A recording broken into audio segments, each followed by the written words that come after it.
इस वक्त बाबरी मस्जिद टूटी है, मथुरा के ईदगाह को भी तोड़ने की कोशिश चल रही है, ज्ञानवापी मस्जिद को भी तोड़ने की कोशिश चल रही है।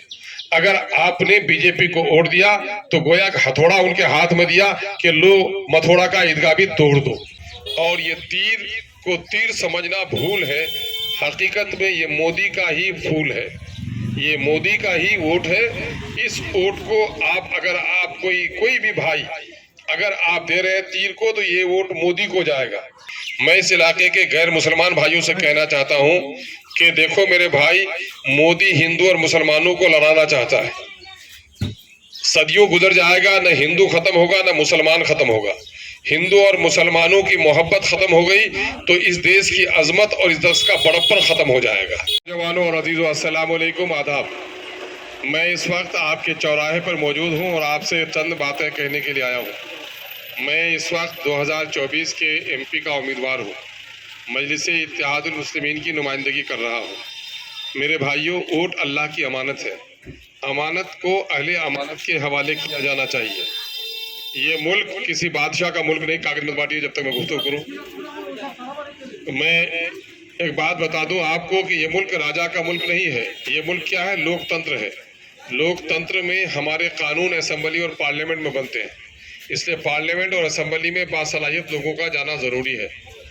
आपने पिछले दिनों में जिस एमपी को चुना है, पार्लियामेंट की जिम्मेदारी होती है कि आपके लिए अच्छे कानून बनाए, गलत कानून से आपको बचाए, तरक्की के काम में आपको हिस्सेदार बनाए, सरकारी अमले पर लगाम कसने का काम करें।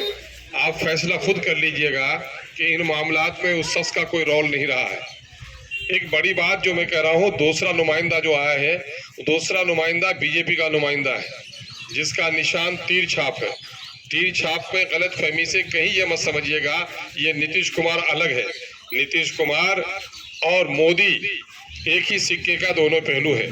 मुसलमानों के खिलाफ जितने भी कानून पार्लियामेंट में बने, नीतीश ने तमाम तर मामलात में मोदी का साथ दिया। सीएए का कानून जो मुसलमानों के खिलाफ बना, नीतीश ने मोदी का साथ दिया। तलाक बिल जिस पर हजरत मौलाना मरहूम मगफूर, जो आप सबों के सरपरस्त, हम सबों के सरपरस्त रहे, जिसको आपने वोट देकर जिताया और हमने कुर्बानी दी उनके खातिर, हजरत मौलाना मरहूम को भी उनकी पार्टी ने बोलने की इजाजत नहीं दी। लेकिन वो गलत कानून जब बना तो मोदी का ही साथ नीतीश ने दिया। कश्मीर के मुसलमानों को कुछ खुसूसी दर्जा हासिल था, उसका खात्मा करने का, दफा 370 को वापस लेने का कानून जब बना तो उसका भी साथ नीतीश ने मोदी का ही दिया। नीतीश और मोदी में कोई फर्क नहीं है, मुस्लिम दुश्मनी दोनों ने मिलकर की है। मैं इस इलाके के गैर मुसलमान भाइयों से कहना चाहता हूं कि देखो मेरे भाई, मोदी हिंदू और मुसलमानों को लड़ाना चाहता है। सदियों गुजर जाएगा, न हिंदू खत्म होगा न मुसलमान खत्म होगा। हिंदू और मुसलमानों की मोहब्बत खत्म हो गई तो इस देश की अजमत और इस देश का बड़प्पन खत्म हो जाएगा। इसलिए हम जो उठे हैं, अदल और इंसाफ के लिए उठे हैं। और ये तीर को तीर समझना भूल है, हकीकत में ये मोदी का ही फूल है, ये मोदी का ही वोट है। इस वोट को अगर आप कोई भी भाई अगर आप दे रहे हैं तीर को तो ये वोट मोदी को जाएगा। जब मुसलमानों का कानून बदलने के लिए पार्लियामेंट में वोट होगा तो मोदी का ये गुलाम मोदी को वोट देगा, आपको नहीं देगा।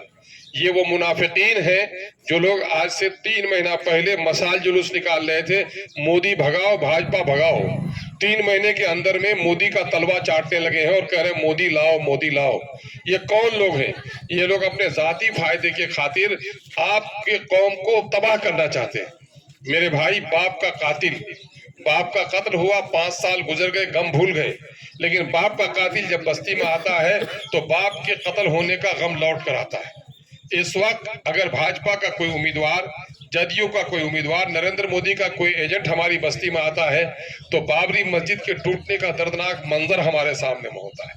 वो बहन बिल्किस जिसकी आबरू उनके बच्चों के सामने में लुटी और अदालत ने कुछ वक्त के लिए उनके जानियों को रिहा कर दिया, यही भाजपा वालों ने उसके गले में जाकर के फूल माले डाले।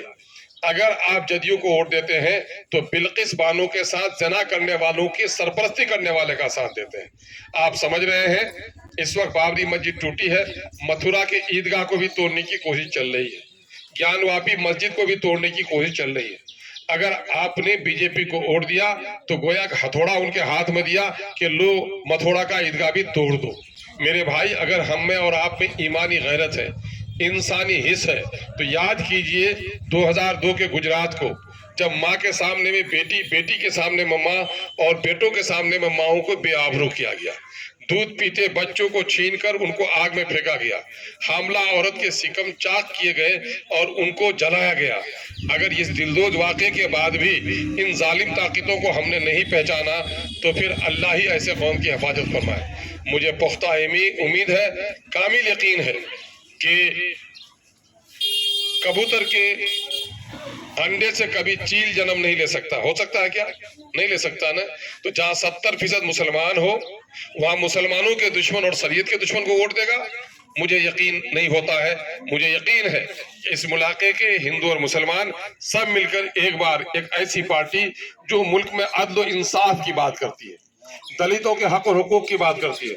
जब अवैसी बोलता है पार्लियामेंट में, आपको देखकर खुशी होती है कि नहीं होती है? बोलो, सीना चौड़ा होता है कि नहीं होता है?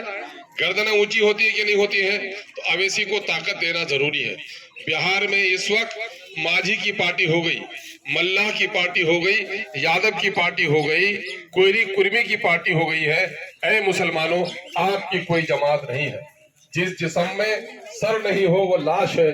जिस कौम की कोई जमात नहीं हो, जिस कौम का कोई इमाम नहीं हो, वो कौम भी लाश के मानिंद है। यही वजह है कि दिल्ली में कल तक परिंदा भी आपके राजाओं बादशाहों के दरबार के ऊपर उड़ने से घबराता था, लेकिन आज वही दिल्ली है जहाँ 2 मिनट के लिए नमाज पढ़ने के लिए आपका आदमी सड़क पर जाता है तो लात लगाई जाती है। क्या ये हिंदुस्तान हमारा हिंदुस्तान नहीं है? क्या ये भारत हमारा भारत नहीं है? दूसरे लोग अपने मजहब के मामले में घंटों सड़क पर जाम कर दें, कोई दिक्कत नहीं है, और नमाज पढ़ने में 2 मिनट में लातें पड़ती हैं। तो जरा खुद इंसाफ करो। मैं अपने हिंदू भाइयों से भी कहना चाहता हूँ कि शक्ति भी, सुख भी, शांति भी भक्तों के गीत में है। इस देश के वासियों की मुक्ति प्रीत में है। आओ हम और आप मोहब्बत कायम करें और सीमांचल के हक और हुकूक की लड़ाई लड़ने में एक दूसरे का साथ दें। मैं सीमांचल के हक की लड़ाई लड़ता हूँ, सीमांचल के नौजवानों नस्लों के उनके हुकूक की लड़ाई लड़ता हूँ, यहाँ के नदियों में पुल की लड़ाई, यहाँ के बस्तियों में हॉस्पिटल की लड़ाई और यहाँ की मजलूम आबादी को इंसाफ दिलाने की लड़ाई लड़ता हूँ। इस मरतबा मुझे साथ दीजिए। हमें उम्मीद नहीं, विश्वास है कि आप हमारा जरूर साथ देंगे। मेरा निशान पतंग का निशान है। पतंग पर वोट देकर हमें कामयाब कीजिएगा। बहुत बहुत शुक्रिया। अस्सलाम वालेकुम। आदाब।